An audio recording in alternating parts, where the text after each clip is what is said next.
Hey guys, आज हम पढ़ेंगे द हिंदू टोल से कुछ vocabs जो कि आपके जितने भी कॉम्पिटेटिव एग्जाम्स हैं, bank, SSC, UPSC, state banks, इन सब के लिए बहुत ज़रूरी है। It is nothing just a 5 to 10 minute quick revision. Okay, मैंने आपसे पहले भी कहा था कि आप एडिटोरियल कहीं से भी पढ़ो, डजेंट मैटर, बट ये चैनल आपके लिए सिर्फ और सिर्फ एक क्विक रिवीजन की तरह है, एक कह सकते हो one shot booster revision. Okay, कि अगर आप पूरा कहीं ना कहीं अच्छे से पढ़े हो, न्यूज़पेपर पढ़े हो, तो 5 मिनट या 10 मिनट बस अगर ये वीडियो आप चला लो या फिर स्पीड बढ़ा के आप चला लो, ठीक है, तो फिर क्या है कि आपका रिवीजन हो जाएगा, आपके माइंड में वो चीज रहेगा। It was just a revision. Okay, so to begin with the word mal. Mal की हिंदी मीनिंग होती है विचार करना, यानी कि किसी भी बात पे क्या करना, उस चीज के बारे में सोचना, अच्छे से विचार करना, उसके बाद कोई डिसीजन लेना।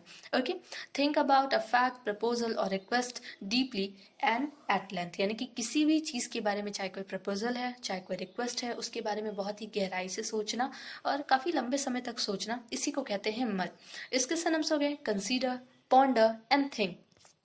Next, overseas. ओवरसीज उस पर्सन को कहते हैं या उस सामान को बोलते हैं जो विदेश से आया हुआ हो, यानी कि विदेशी। ओके, तो उसे कहते हैं ओवरसीज, यानी कि समुद्र पार करके वो चीज आया है, यानी कि बाहर से आया हुआ है, ओवरसीज। इन टू और from another country that you have to cross the sea to get to. Okay, यानी कि कोई भी ऐसी चीज जो कहाँ से आया हो, समुद्र को क्रॉस करके आया हुआ हो दूसरी कंट्री से। ओके, इसके सिनोनिम्स हो गए exotic, foreign, account and peregrine. Okay, तो ये इसके सिनोनिम्स हैं। Next one, fossil. फॉसिल आप जानते हो, आपने कई बार सुना है, फॉसिल फ्यूल्स है, यानी कि प्राचीन। फॉसिल का मतलब ही होता है कि प्राचीन। आपको मालूम था कि बहुत पहले मतलब कुछ ऐसे एनिमल्स या कुछ ऐसे प्लांट्स हैं जो कि बहुत पहले पाए जाते थे लेकिन अब खत्म हो चुके हैं, तो उनका जो स्ट्रक्चर है कहीं ना कहीं जहाँ पे वो दब गए, तो वहां पे उनका एक स्ट्रक्चर बन गया है। तो उस जो स्ट्रक्चर, उसी स्ट्रक्चर से जो साइंटिस्ट है या फिर जो आर्कियोलॉजिस्ट है वो पता करते हैं कि हाँ पहले ये प्लांट हुआ करते थे, तो वो जो स्ट्रक्चर है उसी को फॉसिल कहा जाता है, यानी कि प्राचीन चीजों के बारे में जो स्ट्रक्चर या जो चीज हमें कुछ बताता है, इंफॉर्मेशन देता है, उस चीज को फॉसिल कहते हैं। पार्ट ऑफ एन एनिमल और plant that live thousand of years ago which has turn into rock. Okay, यानी कि बहुत ही पहले कोई एनिमल या प्लांट क्या हो, थाउजेंड, हजारों साल पहले क्या हुआ हो, वो उस रॉक में, उस पत्थर में दब गया हो, मर गया हो। ओके, तो उसे कहते हैं वहां पे, और वहां पे जो उनका एक स्ट्रक्चर बन जाता है तो उसे फॉसिल कहते हैं। ओके, इसके सिनोनिम्स हो गए early Victorians, grey headed and outward, ये इसके सिनोनिम्स है। Next, heritage. हेरिटेज की हिंदी मीनिंग होती है विरासत, यानी कि बोलते हैं ना कि ये प्रॉपर्टी मुझे मेरे विरासत में मिली है, पुरखों से मिली है, जो मेरे एंसेस्ट्रल हैं उनसे मिली है, पूर्वजों से। ओके, तो उसी को कहते हैं हेरिटेज, यानी कि विरासत। Okay, the tradition, qualities and culture of a country that have exist for a long time, यानी कि हमारी कंट्री, चाहे हमारी कंट्री हो या किसी की भी कंट्री, उसका हर एक का एक ट्रेडिशन होता है, हर एक की एक क्वालिटीज होती है, हर एक का एक कल्चर होता है, और बहुत ही लंबे समय से वो चलते आ रहा है, तो वही चीज क्या है, विरासत होता है। Okay, and that have great important for the country, और वो चीज उस कंट्री के लिए बहुत ही ज्यादा क्या होता है, इंपॉर्टेंट होता है। ओके, इसके synonyms inheritance, heirloom and पैट्रीमनी।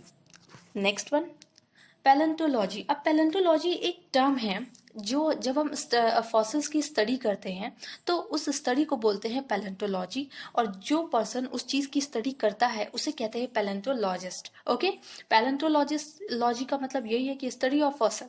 Okay, तो उसी को बोलते हैं पैलेंटोलॉजी। नेक्स्ट वन है इंटरजोइंग। इंटरजोइंग की हिंदी मीनिंग होती है दिलचस्प, यानी कि कोई चीज क्या हो, काफी ज्यादा इंटरेस्टिंग हो, तो वो आपके लिए क्या होता है, एंटरजोइंग हो गया। सिंबल है इंटरेस्टिंग और स्ट्रेंज। ओके, कुछ ऐसा न्यू जिसे आप एक्सेप्ट करना चाह रहे हो, अडॉप्ट करना चाह रहे हो। ओके, इसके synonyms absorbing, fascinate. Next one, tangentially. Tangentially की हिंदी मीनिंग होती है स्पर्शीय रेखा, यानी कि कोई ऐसी चीज कि बस उस चीज से टच ही कर जाए। ओके, जैसे कभी कभी क्या होता है, आपने मूवीज वगैरह में देखा है कि कबड्डी कबड्डी लोग खेलते हैं, और मूवीज में अक्सर ये सीन दिखाता है कि बस थोड़ा सा पॉइंट जो हीरो होता है, एक्टर होता है, वो उसको टच कर जाता है, तो वो बस एक टेंजेंशियली पॉइंट टच किया है, यानी कि उस पूरा तो नहीं टच कर पाया, लेकिन थोड़ा सा ज़रूर टच कर गया। तो वही जो लाइन होती है, बस एकदम लाइन के कॉर्नर में आ जाना, उसी को बोलते हैं tangentially. In a way that बेयरली touch और इन्वॉल्व समवन और समथिंग, यानी कि किसी भी चीज़ में आप बहुत ही थोड़े इन्वॉल्व हो, थोड़े से टच में हो, तो उसे कहते हैं टेंजेंशियली। इसके सिनोनिम्स हो गए digressive and irrelevant. Okay, next one, eraser. अब देखो, इरेजर तो आप सब जानते होंगे, मिटाना, किसी चीज़ को इरेज करना, इरेजर यानी कि मिटाना।